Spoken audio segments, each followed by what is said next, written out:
Greetings, my little floppy disks. Do you guys know what a floppy disk is? I saw one the other day and I just thought to myself, you guys would love it because you guys just love to be weird with me. I don't know. I always just think whenever I hear an absurd name like that is, who was the one person that looked at something and was like, yes, that is a disk of the floppies, and we shall refer to it as none other than that from this moment onward. And walkie-talkies, I mean, come on.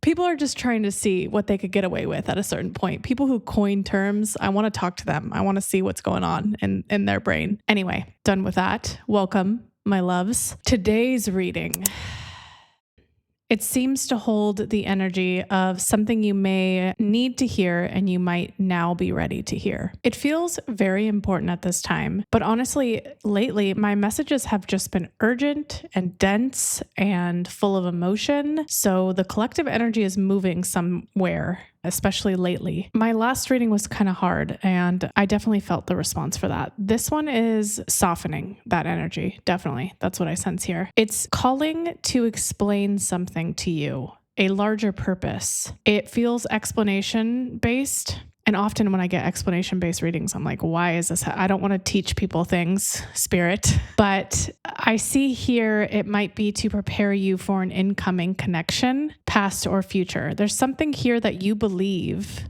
about your past love, your past relationships, connections, how they occur, that needs to be challenged a little bit. And who better to do that than the online salt lady, yours truly. So there's something here, an assumption you have about someone in your past that will more than likely affect a new connection or something upcoming if it stays the same. So spirit, your guides, your team wants you to relook at something now that you're in the space to fully receive it. I sense here you definitely were not ready for this message in the past, but you have reached a lot of growth in an introspection phase you've been in, and you are able to hear this to the fullest extent. So it's not too specific.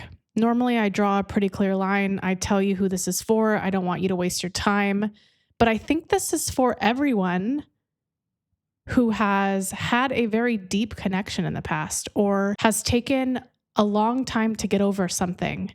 Basically like sticky connections. Doesn't have to be romantic. These are just things that linger on you. There's a reason for that. Another indication that's showing here for who this is for, I suppose, is you might have been confused on why this thing ended or how it turned out the way it did. You might be in a rather confused mindset. So this message, particularly at the end, will cover where this other thing is, the separate thing from you has been and is now. It's not going to focus on this person, this thing necessarily, but instead its main goal is to give you a perspective to something. It just seems here, in other words, there's a little confusion here. There's something that needs to be challenged and clarified, and it's very important it is before this upcoming energy settles for you. So take that with a grain of salt and get comfy. Welcome to your reading.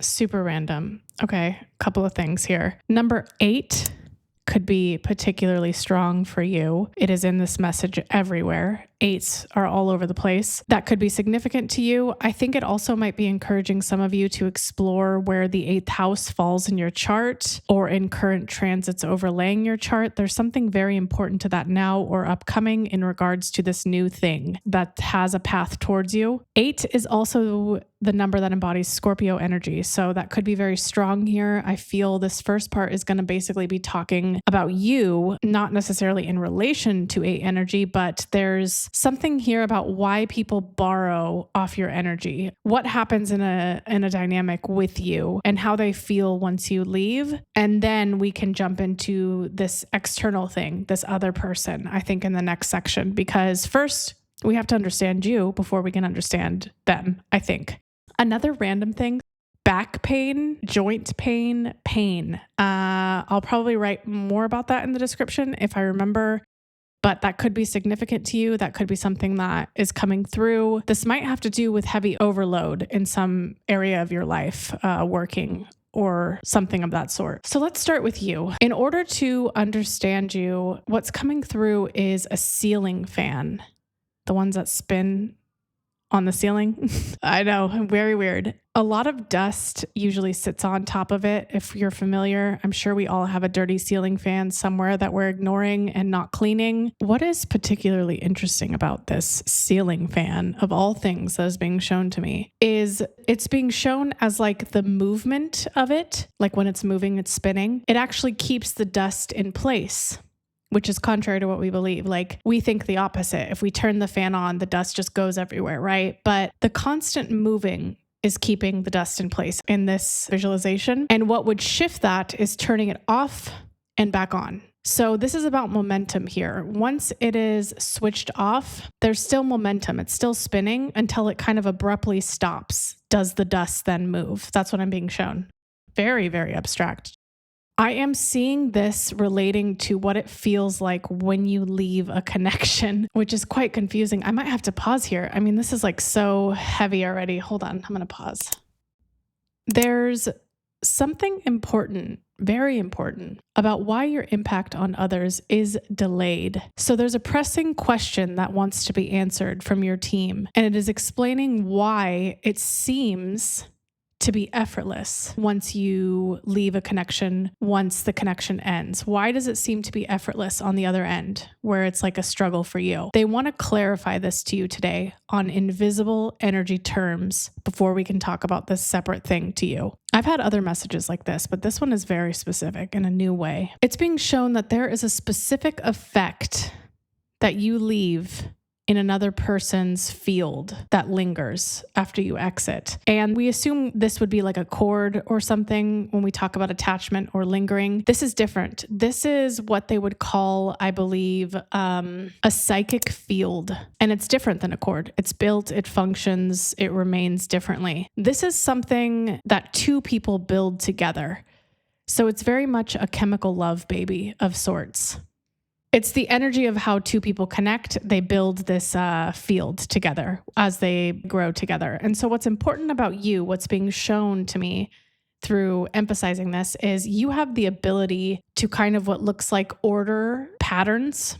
So when things are disorganized on an invisible level, you are able to sort of take that and create order. It's almost like if you've noticed in your life when chaotic situations emerge or things are like problematic, you sort of activate in a very positive way. You change things, like you're able to move quickly. It's almost like that chaos, that disorganized energy helps you move, and you're able to fit things around much easier. You're like activated. And so this is happening on an invisible energy level, not just always when chaos shows itself in the physical.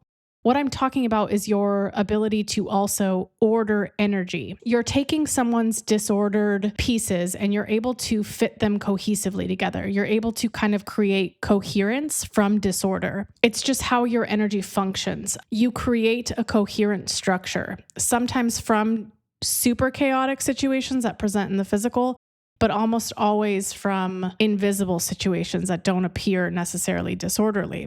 A good sign that you do this too, I guess this is like a physical confirmation of what this would look like, is if a person that you're with significantly grows, if you guys grow together, you notice that you're kind of like changing a lot in relationships in particular, maybe not necessarily outside of them, but like relationships shift you profoundly and you shift within them. And what's happening, what this is showing you, is you're sort of like taking disorder and organizing it coherently because you're kind of activated in that situation. Now, the reason this is being brought to your attention for this first part, like why am I talking so much about what you do and this psychic structure that you build with people together? It's because there's a specific thing that happens when you exit dynamics. And what happens is similar to like that fan being turned off. It keeps spinning for a little bit. There's still momentum there. That's what happens when you leave structures. When you exit a situation or a dynamic, what you two have built together is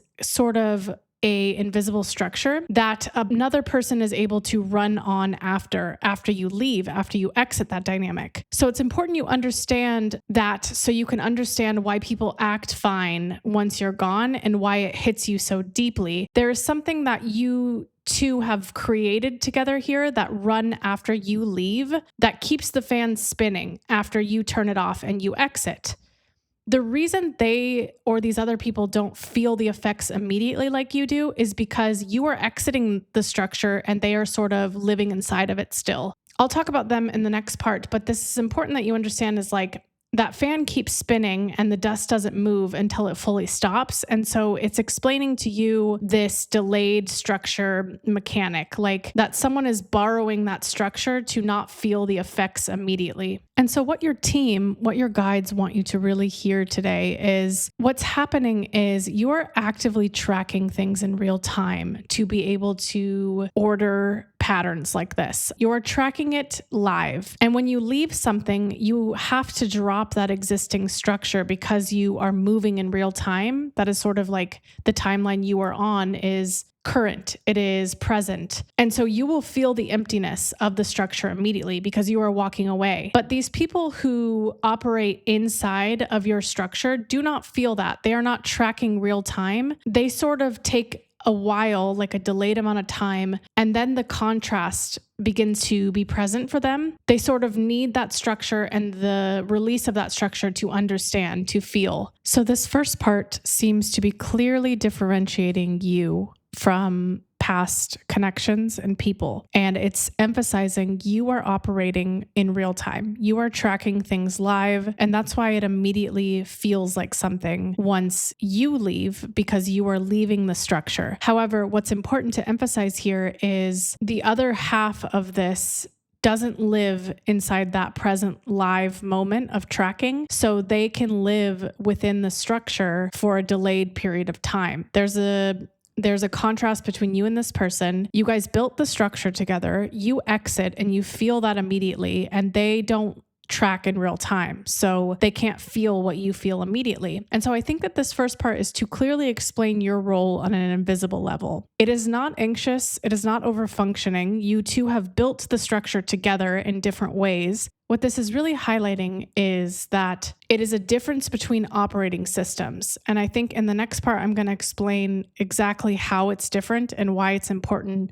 for the next thing coming to you upcoming.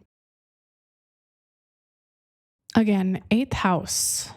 My Scorpio babies, you are coming through especially hard right now. There's also this Queen of Cups energy that you may be in or you maybe have always been in. I'm going to write more about that in the description. If you're new here, I write a lot of novellas, so be sure to check them out. It's just 8 seems to be rather important. It's coming up a lot more than usual, and I'm not sure why. So I see this other end of this connection, this lingering sticky thing, however it shows up for you. It is reaching a place now where the dust is essentially moving off the fan. They cannot live off the fan's momentum anymore. The fan is coming to a halt, okay? And I know that sounds silly, but that's how it's being presented to me, is like when you leave, the fan still moves because there was a structure that was built there. However, you're not inside that structure. Your opposite end lives inside that structure. They're living off that borrowed energy. So it was rather important. I explained to you how you and your opposing partnerships move through things differently. It's very important that I emphasize different operating systems. Your spirit team wants to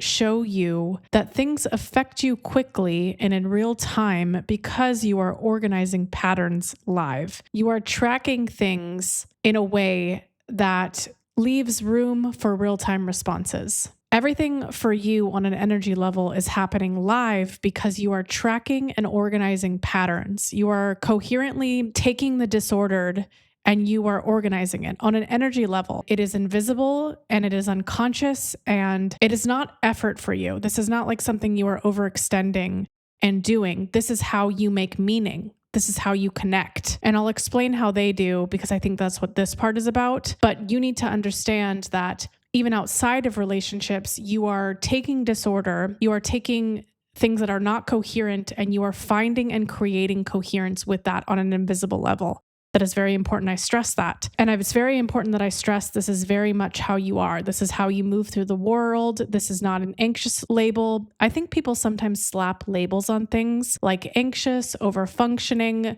when really they just cannot understand the energy. and what you're doing. And this is one of those things where we oversimplify something where it's much more nuanced than that. So you and these dynamics, you sort of build a structure together, okay? That's the psychic field that I'm trying to explain to you. Different than a chord, it's like a structure that someone can live inside and feel they're regulated in. And you largely work on these structures in a relationship sense, I see here, because relationships are a large part of your focus, especially in this lifetime. Hence, when I was talking about how you feel you've majorly grown in relationships, it is because you are building advanced and intricate structures like this in these sort of dynamics. Now, what seems to be clear here is when you leave what you've built in these dynamics, you're immediately tracking that you now have a lack of structure as where they are still living inside what was built, right? The fan is still moving. There's still momentum. The dust has not settled. This doesn't mean that the person will fully collapse at a certain point once the dust comes off the fan. It instead means that just because it doesn't hit someone like it did with you does not mean the connection wasn't deeply felt. Your guides want to clarify the difference to you. It is important, especially for your next phase, that you do not internalize that depth only happens in sort of what you embody, which is this live real-time tracking. That's not the only way to experience depth and connection or to demonstrate that it was meaningful. So this message is clearly saying this person felt things just as deeply as you. It's just they do not track real-time patterns like you are, and they instead live within inside the structure from a delayed sense. They are not interpreting meaning from it. They are not organizing patterns coherently. What they do instead to build this structure with you is their part in the building process is they feel with contrast. So you are building, you are actively placing, and they are interpreting meaning through that. They're displaying that meaning back to you. It's kind of a yin and a yang situation, but both parties are necessary to build the field, okay? You feel things in real time. They interpret meaning at a later time. Both are critical to how the field is built and maintained. And so I don't think that this message is to focus on this person necessarily or these people where this dynamic has existed. Some of you might be entirely uninterested and some of you might not. It looks like it's kind of varied here. So regardless of where you stand, whether you want this or you don't want this message is to clarify something very important, and that is two different energy operating systems. So you understand the role that you played in this, and you don't interpret the lack of action as how to demonstrate meaning. Your guides need you to hear that not moving towards you does not mean that they didn't feel what you felt. It does not mean that they weren't invested and that you were. It does not mean that you overgave and that they took. The lack of action here reflects what looks like two different ways of interpreting meaning energetically. And I think with you, as someone who tracks patterns and organizes it so closely, there's a lot of room to misinterpret a delay as someone who doesn't care. There's a lot of room here to associate a lack of tracking as a problem. Because you're tracking real time and live, that is why you experience such immediate highs and lows. But delayed types of trackers, like this contrast type on the other end, have a more gradual experience of feeling, but that does not mean it was not as deep for them. So it looks like being someone who lives within a borrowed structure, like they are existing in it after you leave, does not mean they don't feel things deeply. It means they come to conclusions and they feel delayed. They can sometimes suppress that contrast, that feeling for a long time, and they can keep the fan spinning in the structure that you two create together. That doesn't mean that they're lazy. That doesn't mean that they're avoiding. It just is how the energy functions with a real-time and a delayed time energy interpreter. And so the message is coming today because either this delayed side is reaching a point where they cannot delay anymore, the fan has to stop, or the fan has stopped, or there's a new incoming connection that will test what you've learned in this sort of dynamic. I keep picking up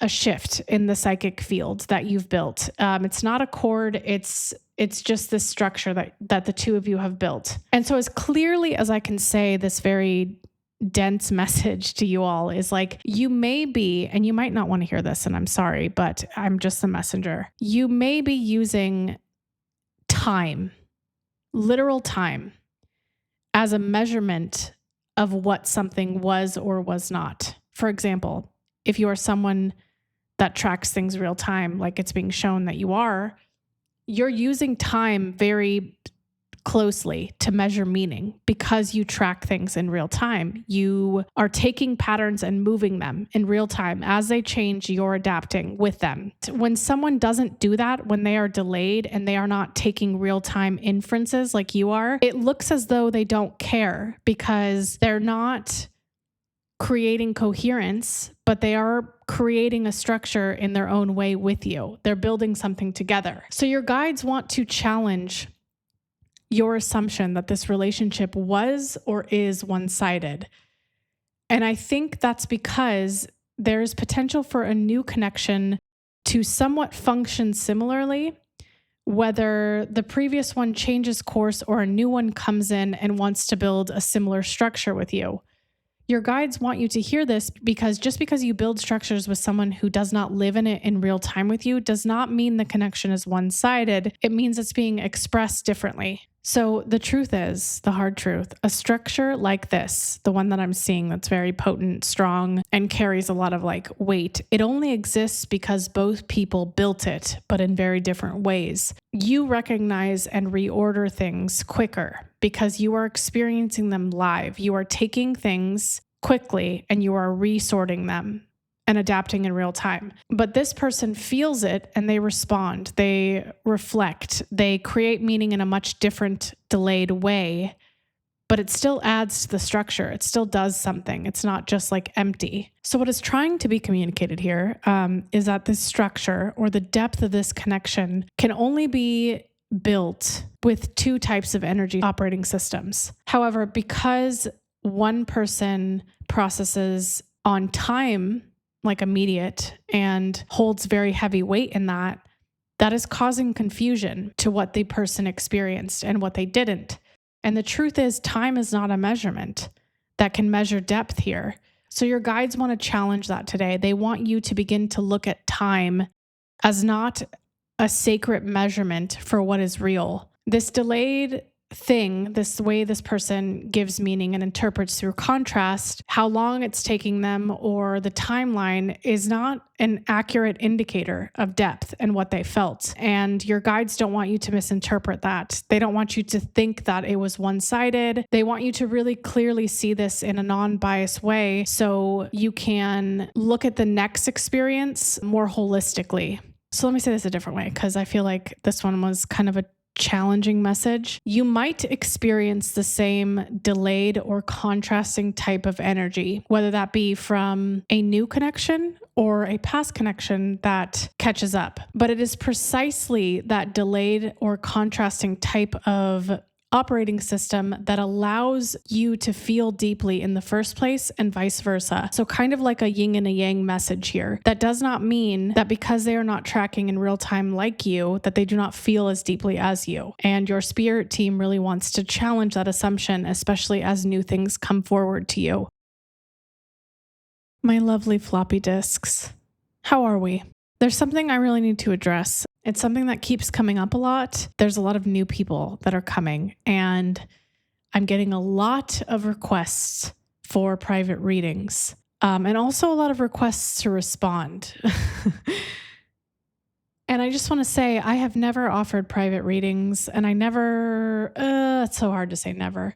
I probably never will. My calling here is collective. It is to a very small subset group of people, and I can't really see that changing in the future. I have some really interesting beliefs on messaging and charging that I'm working through. It's my own personal thing, I feel. For example, I'm creating a tarot deck for you all, and it physically hurts me to have to charge for it because I can't just eat the cost of what it would take to produce it, right? So, because it costs money to make something. But these are the things that I struggle with. It's serving my purpose and also somehow fighting this weird thing in my brain that says the two can't be combined. I don't know. I've struggled with this since I started this channel. I've told you guys all. And so, yes, long story short, there's two reasons here. There's that, and then there's also, I don't think that the way I read energy works on a personal level. It's more collective in nature. That's a communicational type of energy, like how mine functions.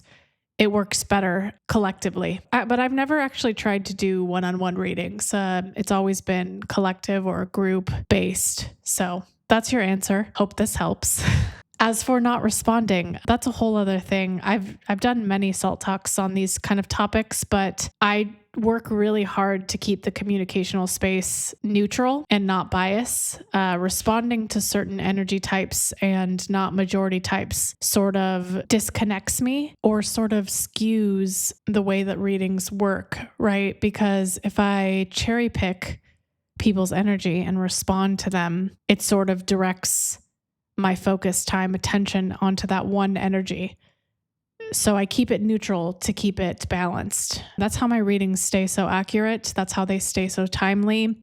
There's a lot of work that goes into this. I have to filter a lot of the nudges that I get. It's not cherry picking certain nudges over others. It's being very unbiased. It's being very neutral to all of them. So I just wanted to answer that today because I keep getting it a lot. Also, I am not AI. I am a normal person. I am a human. Very much so. If you stay around in this channel, you'll see how many times I fuck up, and then you'll be like, okay, yeah, she's definitely a human. She's definitely not a robot. Okay, I think that's it for today. I love you guys an unbearable amount. Truly. Cheers, friends.